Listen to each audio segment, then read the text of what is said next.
Salut, ici Maps! Aujourd'hui, on se retrouve pour le tag des couleurs qui a été inventé par Anne Literarum. Vous pouvez aller voir sa vidéo d'origine. Mais moi, j'ai été taguée par Karine la bouquineuse, donc je vais vous mettre son lien à elle aussi en barre d'informations. Le tag d'Anne, il est vraiment pas facile. La première fois que je l'ai vu sur la chaîne d'Anne elle-même, je me suis dit, Colin, j'ai aucune idée de qu'est-ce que je proposerais pour plusieurs catégories. Donc, là, je sonne un peu comme une matante. Mais la jeune, elle rend ma tâche pas facile. Mais là, lorsque j'ai été taguée, je me suis mise à réfléchir un petit peu plus. Et voici, voilà. Un autre aspect de la vidéo de Anne, c'est qu'elle est vraiment cute à changer de outfit avec la bonne couleur, vu que c'est le tag des couleurs à chaque expression. Là, moi, je me suis dit que je suis beaucoup plus paresseuse que elle. Je me suis mis un chandail où il y a toutes les couleurs. So, pick the right one when it's time. Pourquoi ne pas commencer? Alors, il y a des expressions et associées à ces expressions-là, il y a un livre en particulier qu'on doit présenter. Donc, la première expression, c'est agiter le chiffon rouge. Un livre qui parle d'un sujet d'actualité. Et là, ça commençait déjà fort. J'ai décidé de vous présenter le livre Être face à la rue de Jean-Marie Lapointe. Il y a une série télévisée aussi, là, des différents épisodes, une dizaine d'épisodes. Y a-t-il 2 saisons? Je crois que oui. Jean-Marie est allé vraiment dans la rue discuter avec des sans-abri de la raison pourquoi ils sont là aujourd'hui. Vraiment une sensibilisation aux personnes sans domicile fixe. C'est un tout petit livre qui parle de différentes personnes qui vivent dans la rue. C'est coup de poing, ça sensibilise.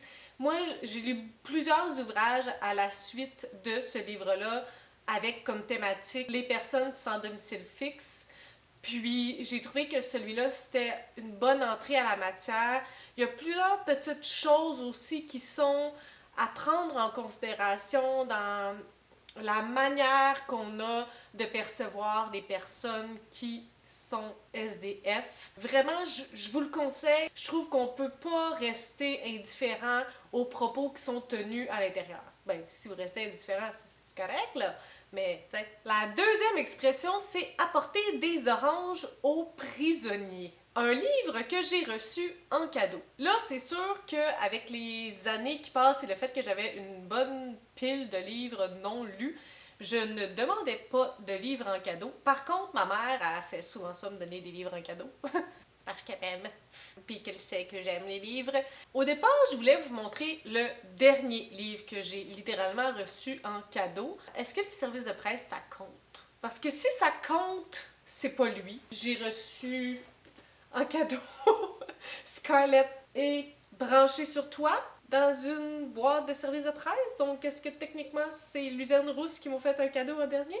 Colin, c'est dur comme question, tu vois, je suis tout à mélanger. Et c'en est fini du look de mes cheveux. Troisième point, porter le maillot jaune. Donc, un livre que j'ai lu très rapidement. C'est angoissant, les questions de même. Colin. J'avais envie que ça soit comme québécois, mais là, je peux pas non plus tout le temps vous parler des mêmes livres, ça serait plutôt plate. Sans blague, par contre, ça c'est le deuxième tome, mais le premier tome d'Outlander de Dana Gabaldon, je l'ai lu vite en tas pour une brique de 600 pages. Alors, Maps qui était en train de faire le montage, s'est rendu compte que Maps qui a tourné sa vidéo saute des questions. Maps est de retour. Question numéro 4. Avoir le nombril vert. Un livre qui suit un personnage qui est jeune. Là, c'est quand même un peu complexe parce que j'ai pu ma littérature jeunesse très jeunesse ici. Puis j'avais pas envie de vous parler quelque chose d'un livre que j'ai lu là, des années. J'ai bien la difficulté à me souvenir l'âge des personnages. Mais je pourrais vous parler, ça c'est le deuxième tome, mais de la série L'Entremonde de Maxime Poulain. Ce sont quand même des personnages de 13-14 ans si je me trompe pas. Donc ça c'est des personnages assez jeunes. On a affaire à du genre de paranormal, gore, young adult. Il y a aussi le livre le Quai 13 que j'ai lu, qui avait comme un univers similaire à Harry Potter, que les personnages étaient assez jeunes. Donc voici mes choix. 5. Avoir le sang bleu, un livre qui met en scène la royauté. Ça dit tout le temps un, mais je suis pas capable d'écouter les consignes. Donc, j'aime beaucoup la royauté et j'aime beaucoup lorsqu'elle est corrompue. Je sais pas pourquoi. Donc, ici, j'ai Maleficus de Cynthia Carbonneau. Puis, ici, c'est le deuxième tome, par contre. Là.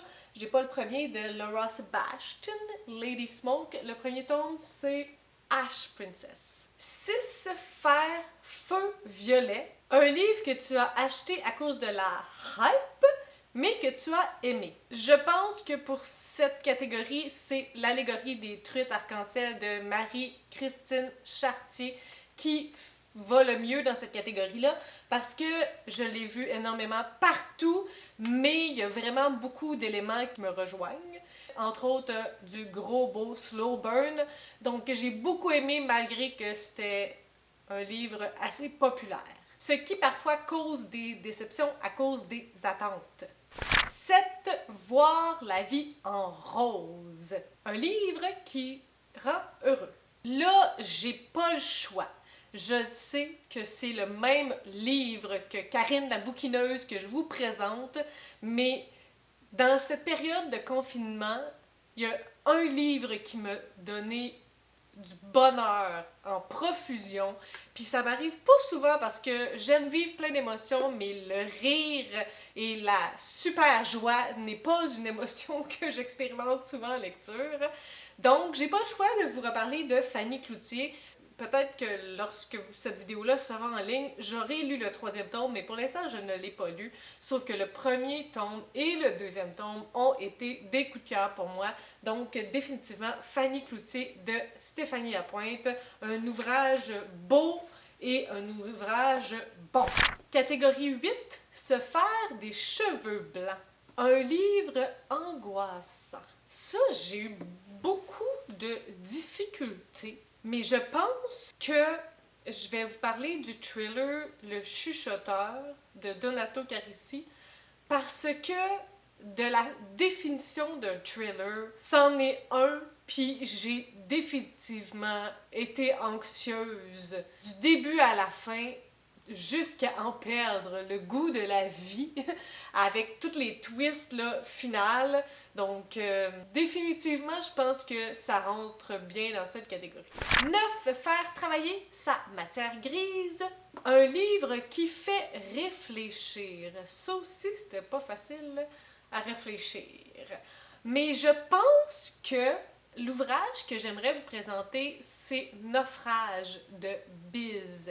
J'ai déjà fait la critique de ce livre-là, mais pour moi, il a vraiment été coup de poing parce que, sans vous dévoiler le punch, ben un des punchs parce qu'il se passe beaucoup de choses dans ce livre-là, mais la thématique, c'est le danger de la vie qui va trop vite, puis à quel point parfois on peut pas rattraper les erreurs de parcours, en plus de la pression sociale créée par les réseaux sociaux et les gens qui commentent sans réaliser nécessairement qu'il y a des personnes de l'autre côté de l'écran. Donc, si j'avais à vous résumer pourquoi Naufrage me fait réfléchir, c'est pour ça que vraiment ce livre-là m'a fait beaucoup réfléchir, m'a apporté de la nuance peut-être dans mes réflexions, chose que j'apprécie beaucoup dans la vie, me faire nuancer. Je suis une balance. Et finalement, Être un mouton noir. Un livre qui suit un personnage différent. Ben là, c'est pas un personnage, c'est une personne, mais pour souligner sa différence, mais surtout son parcours exceptionnel, je crois que je dois vous parler de Gabrielle Marion et de son livre « Je suis Gabrielle » où elle relate son parcours et son processus de transition de sexe. Donc, je pense que ça correspond tout à fait à cette catégorie. Et voilà pour mon tag des couleurs. J'espère que vous avez apprécié. Je l'ai franchement pas trouvé facile. Je sais pas si je me ramollis, mais je suis pas habituée de faire plein de tags non plus, là. Confession. Lorsque je suis arrivée sur Booktube, les tags étaient beaucoup plus populaires qu'aujourd'hui encore. Puis, j'avais un peu le syndrome de l'imposteur parce que je sais que c'est niaiseux, là. Mais j'ai l'impression que j'ai jamais lu assez de livres pour répondre correctement à cette question-là. T'sais, tandis que lorsqu'on fait un tag, c'est pour avoir notre opinion personnelle sur certaines questions, c'est pas pour avoir la vérité. Mais j'ai toujours eu ce sentiment-là que je connaissais pas assez de livres, que j'avais pas lu assez de livres pour pouvoir répondre adéquatement aux tags. Puis je me suis vraiment sentie comme ça pour ce tag-là. C'est pas de la faute à personne, là, puis c'est pas de la faute à Anne, là. Allez pas y jeter des tomates, là, s'il vous plaît. Là. C'est mon problème personnel, mais ça m'a permis de me challenger et de le faire et d'y arriver. J'aimerais beaucoup connaître vos suggestions à vous, s'il y a des livres dont je connais pas l'existence, que je devrais découvrir. Dites-moi ça en commentaire. Là, il faut comme taguer des gens. Je suis pas forte non plus sur obliger les gens à faire des choses. Balance, encore une fois. Donc, si ça vous tente, faites-le. Si ça te tente, Max Booking, fais-le. Si ça te tente, Sylvain Desventis, fais-le. Si ça te tente, Marjorie, les lectures de Marjorie, fais-le. Si tous les autres que j'ai pas nommés, ça vous tente, faites-le. C'est bon, ça? Sur ce, si vous avez des suggestions, des critiques, des commentaires, n'hésitez pas à le faire en dessous de ma vidéo. Je publie des vidéos assez fréquemment dans une semaine. Sur ce, je vous souhaite de bonnes lectures.